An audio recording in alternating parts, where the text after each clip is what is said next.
Goa Organics వారి skin care, hair care, wellness products కోసం AP, తెలంగాణలో డిస్ట్రిబ్యూటర్లు కావాలను వివరాలకు స్క్రీన్ పైన ఉన్న నెంబర్కి కాల్ చేయండి. నమస్తే, నేను Keshav. Welcome to Suman TV.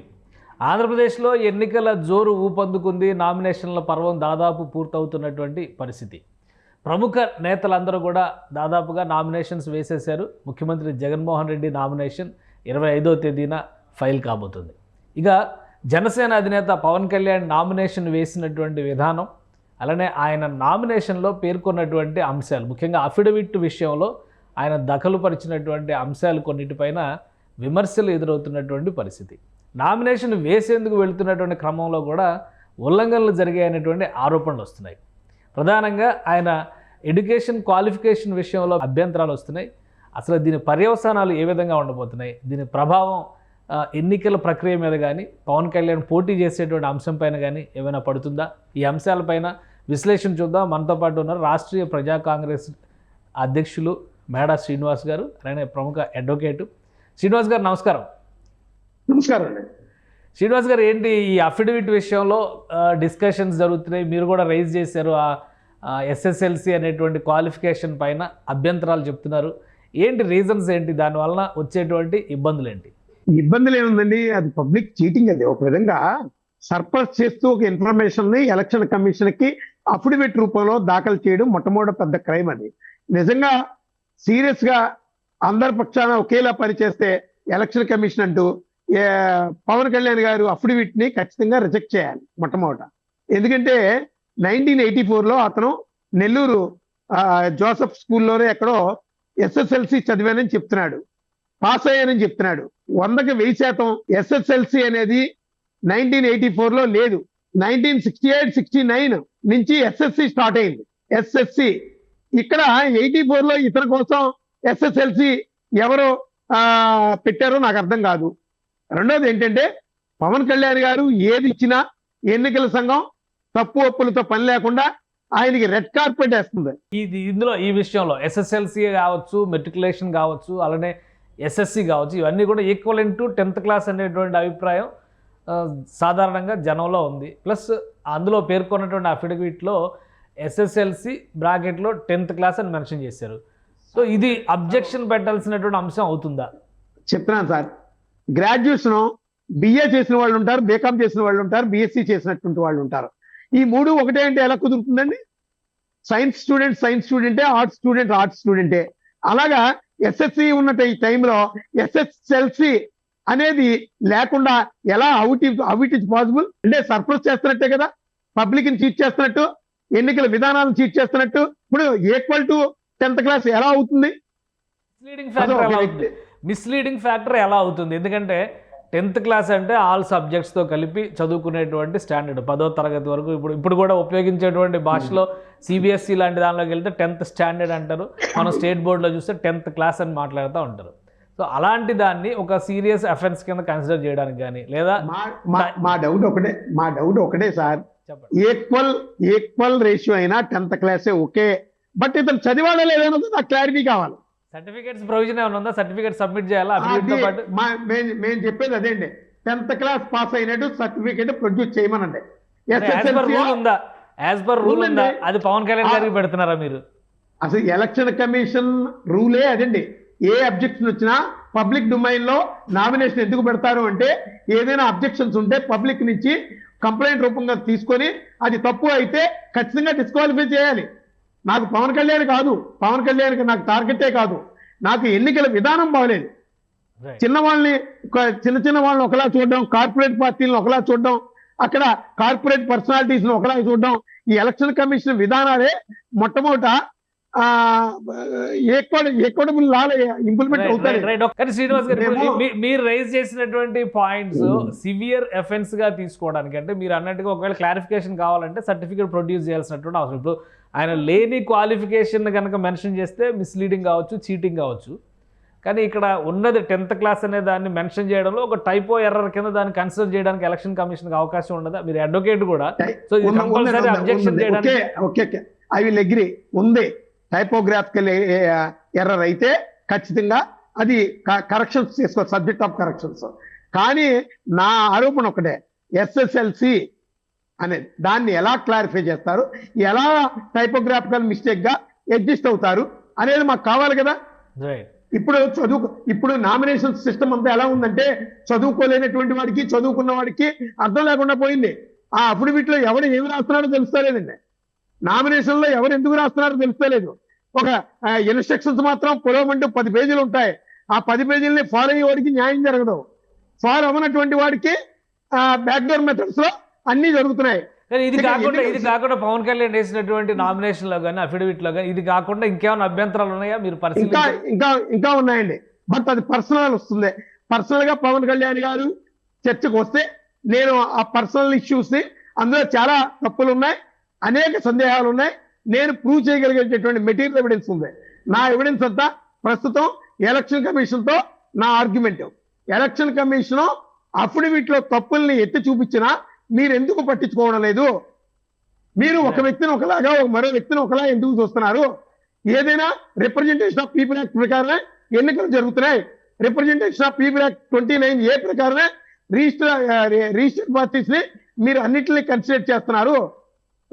Law rule position ఒకటే చెప్తుంది, ఈ మనిషిని ఇలా చూడండి, ఆ మనిషిని ఇలా చూడండి అని వేరియేషన్ ఏమీ లేదు.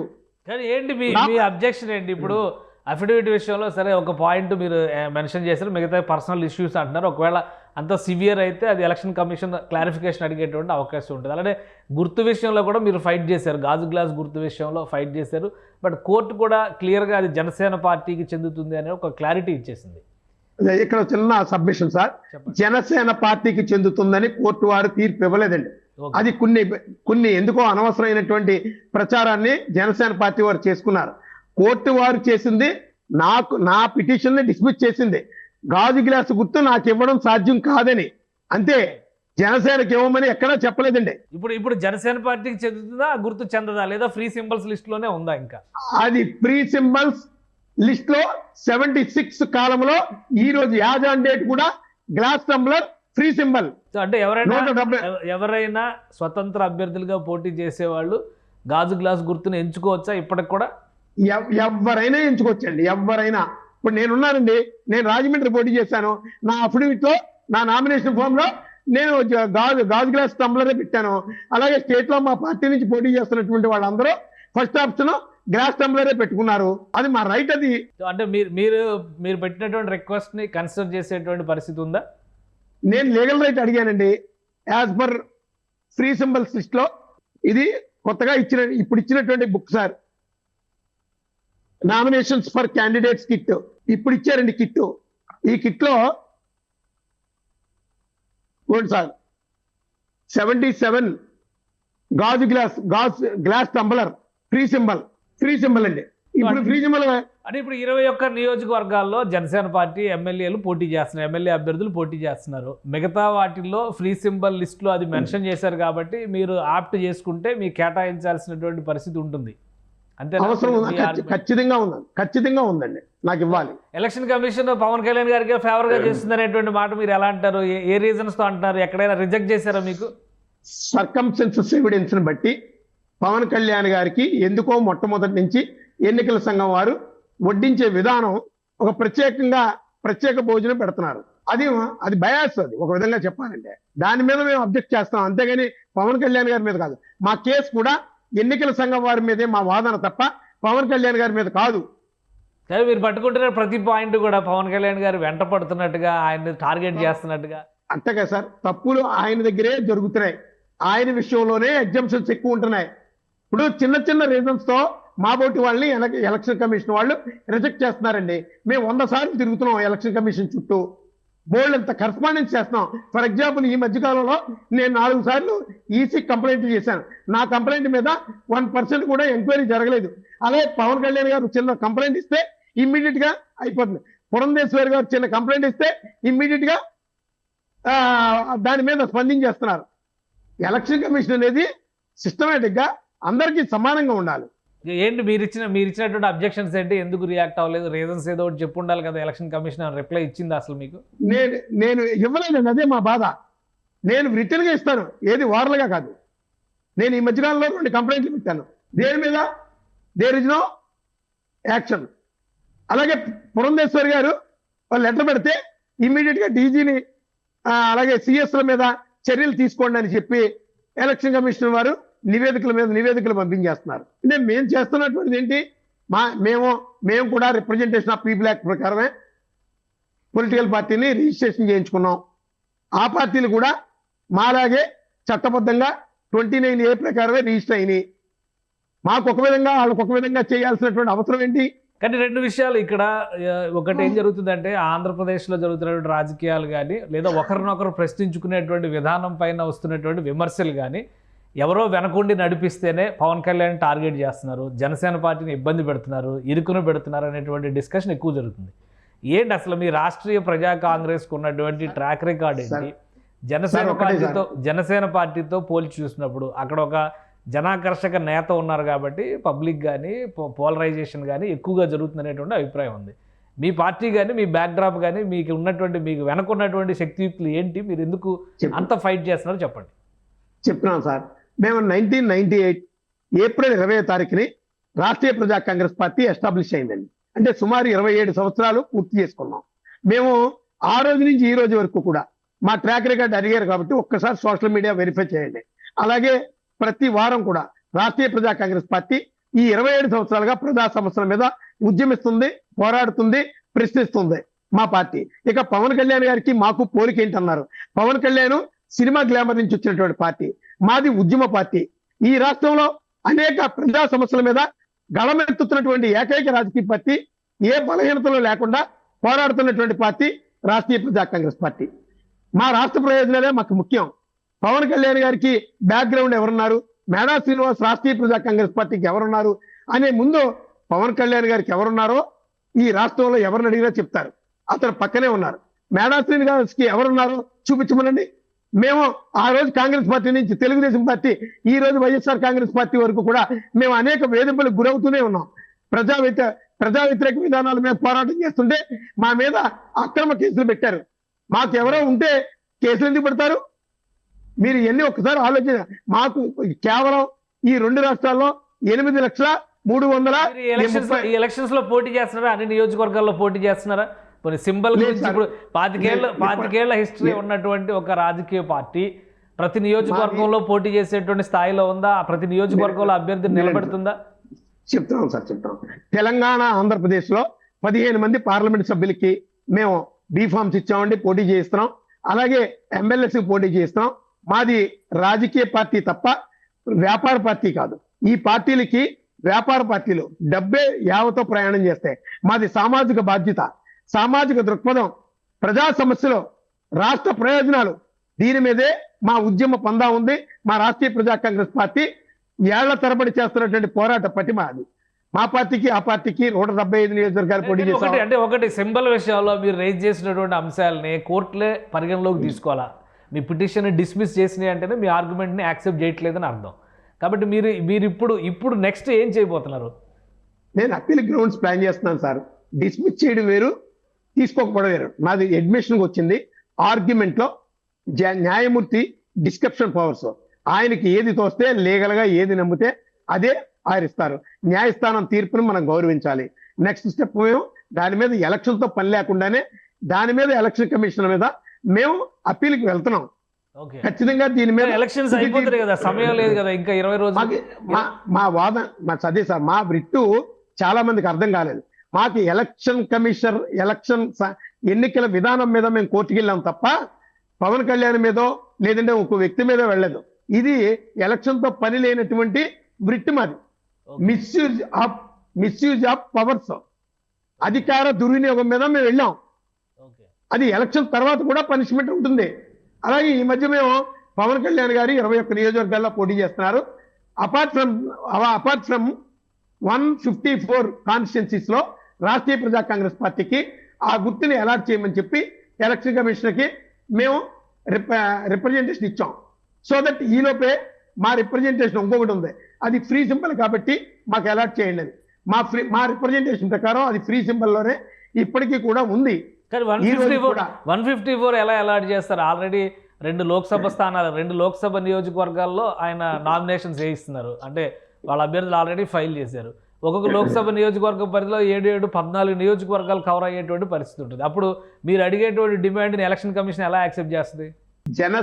జనసేన వారు లోపాయకారకంగా జరుగుతున్నటువంటి వేరు, పబ్లిక్ లో జరుగుతున్నటువంటి వేరు.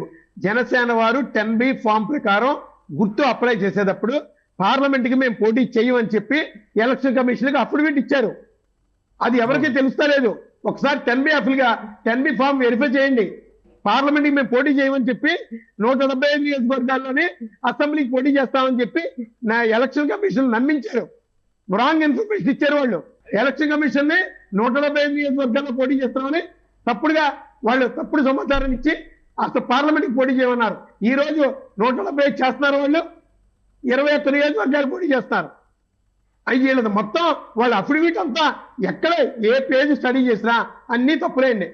రైట్ రైట్ నెక్స్ట్ ఏంటి? నెక్స్ట్ మీరు ఇప్పుడు ఒకటి లీగల్గా గుర్తు విషయంలో లీగల్గా మీ ప్రాసెస్ మీరు మొదలు పెడతా అన్నారు. అఫిడవిట్ విషయంలో వచ్చినటువంటి లోటుపాట్లు కానీ లోపాల పైన కానీ ఎలక్షన్ కమిషన్ పైన ఒత్తిడి తీసుకొస్తారా, లేదా అది కూడా లీగల్ ప్రాసెస్లోకి వెళ్ళాల్సినటువంటి అవసరం ఉందా? సార్ గెలుపు ఓటములతో పని లేదు. ఇప్పుడు పిఠాపురం ఆర్ఓ గారి దగ్గర ఇతని ఎడ్యుకేషనల్ క్వాలిఫికేషన్ మీద మేము ఒక అబ్జెక్షన్ పెడుతున్నాం. దాని మీద ఎన్నికల సంఘం వారు చర్యలు చేపడితే ఓకే, చేపట్టకపోతే ఖచ్చితంగా మేము న్యాయస్థానాన్ని ఆశ్రయిస్తాం. దానికి సంబంధించినటువంటి మెటీరియల్ ఎవిడెన్స్ నా దగ్గర ఇంకా చాలా ఉంది. నేను న్యాయస్థానానికి చూపిస్తాను. SSLC విషయం ఏంటో తేలుస్తాను. నేను అడ్వకేట్ గా నా దగ్గర మెటీరియల్ ఎవిడెన్స్, సైంటిఫిక్ ఎవిడెన్స్ చాలా ఉంది. ఖచ్చితంగా దాని మీద ఎలక్షన్ కమిషన్ వారు చాలా ఇబ్బందులు కొని తెచ్చుకుంటారు. మా అబ్జెక్షన్ ని సెటిస్ఫైడ్ చేయమనండి. మేము ఎవరి మీద వ్యతిరేకత కాదు. SSLC సర్టిఫికెట్ ని ప్రొడ్యూస్ చేయమనండి, అంతే. రైట్. మీ అభ్యర్థి పిఠాపురంలో పోటీ చేస్తున్నారా? లేదండి, మేము పెట్టాలి. రైట్. ఇప్పుడు ఎలక్షన్ కమిషన్ ఒకవేళ ఎలక్షన్ కమిషన్ మీ అబ్జెక్షన్స్ కనుక కన్సిడర్ చేయకుండా ఇది యాక్సెప్ట్ చేస్తే నెక్స్ట్ ఏంటంటే లీగల్గా ఫైట్ చేయడం మినహా వేరే లీగల్గా డెసిషన్ రావడానికి కొంత సమయం పట్టేటువంటి పరిస్థితి ఉంటుంది. సో అంతే. అప్పుడు గెలిపోవటములతో పని లేదు కదండి. గెలిపోవటములతో పని లేదు. లీగల్ ఫైట్ అనేది మీరు కంటిన్యూ అవుతుంది. ఖచ్చితంగా చేస్తామండి. ఎందుకు జనసేన పార్టీతో సంప్రదింపులు ఏమైనా జరిపారా అసలు మీ అబ్జెక్షన్స్ పైన? అంటే మాతో చాలా మంది మాట్లాడతారు, కానీ మా రాజకీయ పార్టీయే సిద్ధాంతపరమైనటువంటి పోరాటం. మేము మొట్టమొదటి నుంచి హ్యూమన్ రైట్స్ మీద చాలా అనేక పోరాటాలు చేశాం. ఇప్పుడు కూడా ఈక్వటబుల్ లా ఉండాలి. ఈక్వటబుల్ లా లేనప్పుడు ఈ సొసైటీ చాలా ఇబ్బందులు చేస్తుంది. అందుకని ఒక వ్యక్తిని ఒకలాగా ఒక వ్యక్తిని ఒకలా చూడద్దు. మా యొక్క పోరాటమే ఈక్వటబుల్ లా, ఈక్వటబుల్ సొసైటీ, ఈ రెండు సక్రమంగా ఉండాలి. ఇందాక మీరు చెప్పారు, మీరు పిఠాపురంలో పోటీ చేస్తారు. మా పోరాటం పవన్ కళ్యాణ్ మీద కాదండి. పవన్ కళ్యాణ్ మాకు టార్గెటే కాదు. అతను ఒక సినిమా గ్లామర్ నుంచి వచ్చాడు. మేము సినిమా వాళ్ళు రాజకీయాలకు పనికిరారా? ఎందుకు సినిమా నుంచి వస్తే మాత్రం రాజకీయాలకు పనికిరారా? ఆ మాట నేను అన్నా గారండి. సినిమా వాళ్ళు చాలా, ఇప్పుడు తమిళనాడు సినిమా వాళ్ళు ఉన్నారండి. ఆ రాష్ట్రం కోసం చాలా త్యాగాలు చేసినటువంటి వాళ్ళు ఉన్నారు. ఇప్పుడు ఆంధ్రప్రదేశ్ లో ఉన్నారు. ఆంధ్రప్రదేశ్ సినిమా పరిశ్రమ నుంచి వచ్చినటువంటి ఏ వ్యక్తి అయినా ఈ రాష్ట్ర ప్రయోజనాల కోసం ఫలానా పని చేశాను, ఈ రాష్ట్ర ప్రయోజనాల కోసం నేను త్యాగం చేశాను అని ఈ ఆంధ్రప్రదేశ్ సినీ రంగం నుంచి వచ్చినటువంటి వాళ్ళు ఎవరైనా సరే ఒక్కళ్ళు చూపించమనండి. నేను సినిమా వాళ్ళు తప్పుపట్టను. దేనికోసం వచ్చారు? మీరు సినిమాలో డబ్బులు సంపాదించుకున్నారు. వయసు అయిపోయిన తర్వాత రాజకీయాల్లో అంతకంటే బెటర్ అనుకున్నారు. రాజకీయాల్లోకి వచ్చారు. రాజకీయాల్లోకి వచ్చి ఇక్కడ మీకు నడిస్తే నడుస్తుంది, లేకుంటే లేదు. ఒక లాటరీ లాంటిది. ఆ లాటరీ వేస్తున్నారు. తగిలితే లాటరీ వస్తుంది, లేదా పవన్ కళ్యాణ్ లాటరీ కొడుతూనే ఉన్నారు కదా రాజకీయాల్లో. ఏం వచ్చినా రాకపోయినా కానీ తిరుగుతూనే ఉన్నారు కదా జనంలో. రాకపోవడం ఏంటండి? ఇది చాలా అన్యాయం అండి. పవన్ కళ్యాణ్ గారికి ప్రయోజనంతోనే రాజకీయాలు చేస్తున్నారు. 2014లో పోటీ చేయలేదు. అతను ఒక పార్టీకి, అతను రాజకీయ పార్టీని తెలుగుదేశం పార్టీకో, సిపిఐకో, సిపిఎంకో ఏదో ఒక పార్టీకి ఎప్పుడు అద్దెకిస్తూనే ఉన్నాడు. ఊరికైనా అద్దెకి ఎందుకు ఇస్తారండి? ఊరికైనా అద్దెకిస్తారా? ప్రయోజనంతోనే కదా. అతను ప్రశ్నిస్తానని వచ్చినటువంటి వ్యక్తి ప్రశ్నించడం మానేసి కొన్ని రాజకీయ పార్టీలకి ఆ పార్టీని దారాదత్తం చేశారు. ఏ ప్రయోజనంతో చేశారు? త్యాగాలంటే రాష్ట్రీయ ప్రజా కాంగ్రెస్ పార్టీ.